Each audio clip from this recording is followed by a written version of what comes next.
નમસ્કાર દર્શક મિત્રો, આપ જોઈ રહ્યા છો Banas crime 24 news Gujarati channel. હવે જોઈએ આજના મુખ્ય સમાચાર। ગુજરાતના નાયબ મુખ્યમંત્રી હર્ષ સંઘવીની હસ્તે ડીસા ખાતે રમતગમત સંકુલનું લોકાર્પણ કર્યું। ડીસા ખાતે નાયબ મુખ્યમંત્રીના હસ્તે તાલુકા કક્ષાના રમત સંકુલને ખુલ્લું મુકાયું। 28,329 ચોરસ મીટર જમીન પર 14.35 કરોડના ખર્ચે નિર્માણ પામ્યું છે રમત સંકુલ। રમત સંકુલમાં synthetic basketball, lawn tennis court, volleyball ground, long jump, kabaddi, kho kho સહિતના આઉટડોર પ્રોજેક્ટનું કરાયું લોકાર્પણ। ડીસા આજુબાજુ વિસ્તારના રમતગમત ક્ષેત્રે જોડાયેલા નાગરિકોને સુવિધા પ્રદાન થશે। નાયબ મુખ્યમંત્રીએ બેડમિન્ટનમાં પણ હાથ અજમાવ્યો। ડીસા રમતગમત સંકુલ ખાતે જાહેર સભાને કર્યું સંબોધન। વલસાડમાં 6 વર્ષની દીકરી પર દુષ્કર્મ ગુજારનારને કોર્ટ ફાંસીની સજા સંભળાવતા કોર્ટના આદેશને નાયબ મુખ્યમંત્રીએ આવકારી કાયદો વ્યવસ્થાની સ્થિતિ મજબૂર બની હોવાનું જણાવ્યું। અહેવાલ હરીશ ઠક્કર।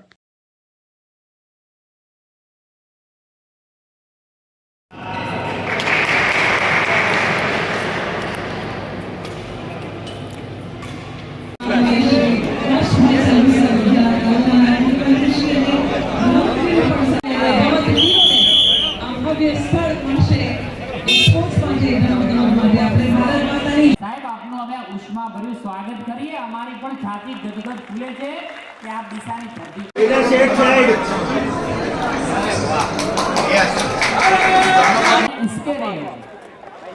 આપણી વચ્ચે એવું નેતૃત્વ છે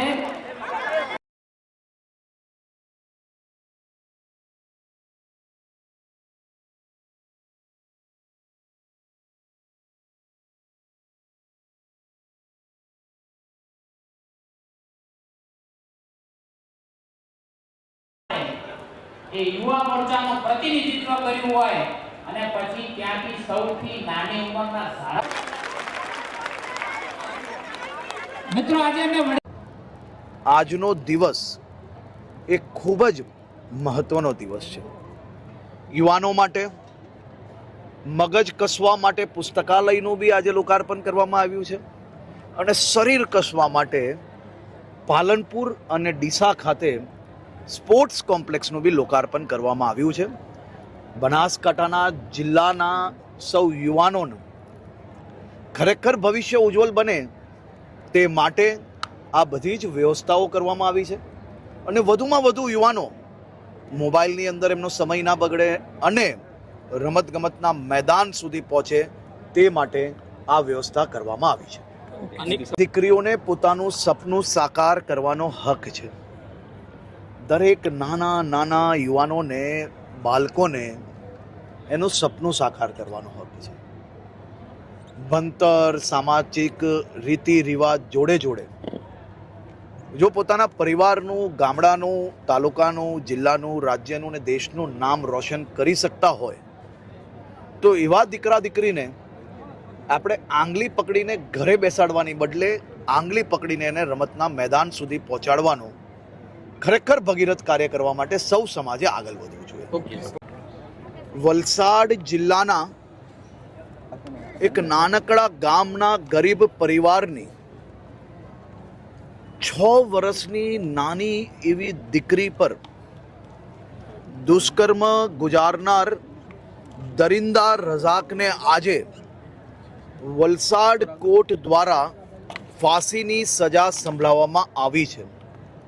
વલસાડ જિલ્લા પોલીસ દ્વારા આ દરિંદાને 48 કલાકમાં પકડીને 18 દિવસની અંદર ચાર્જશીટ પૂર્ણ કરીને પૂના 2 વર્ષની અંદર આ કેસમાં આ આરોપીને આજે ફાંસીની સજા અપાવવામાં સફળતા પ્રાપ્ત કરી છે।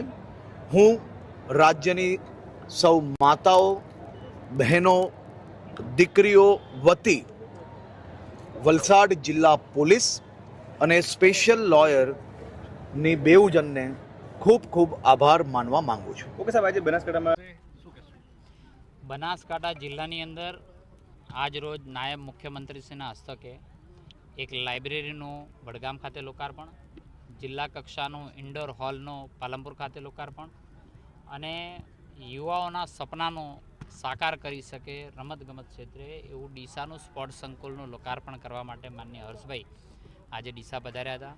આપ જોઈ શકો છો કે અનેક યુવાનોના જે સપના છે, પોતાના માતા પિતાને, પોતાના દીકરા દીકરી કંઈક રમતગમત ક્ષેત્રે આગળ વધે, ઓલિમ્પિક લેવલે જાય, દેશનું નામ રોશન કરે તે માટેનો ઓલિમ્પિક સાઇઝના જ રમતગમતના જેટલી બી રમતો છે એનું આજે લોકાર્પણ કરવામાં આવ્યું છે. આપ જોઈ શકો છો આવનારા સમયની અંદર આપણા દીકરા દીકરીઓ ઓલિમ્પિક લેવલે મેડલ મેળવે તે દિશાની અંદર તેને ટ્રેનિંગ આપવાનું, તેને પ્રોત્સાહન કરવાનું અને તેને એને લગતું જેટલું બી મટીરિયલ હોય કે તેને ઓલિમ્પિક લેવલે જેટલું પણ રમત ક્ષેત્રે આગળ વધવાનું હોય એ તમામ પ્રમાણનું માર્ગદર્શન પણ અહીંયા આપવામાં આવશે. હું ડીસાના ધારાસભ્ય તરીકે હું માન્ય મુખ્યમંત્રી સાહેબનો અને માન્ય નાયબ મુખ્યમંત્રી સાહેબનો અને રમતગમતના મંત્રીશ્રી અને જયરામભાઈનો આભાર માનું છું કે આજે અહીંયા આવી અને ડીસાના બાળકોને, ડીસાના માતા પિતાઓને પોતાના દીકરાનું સપનું પૂરા કરવા માટે એમને તક આપી અને અહીંયા આવ્યા છે. ધન્યવાદ.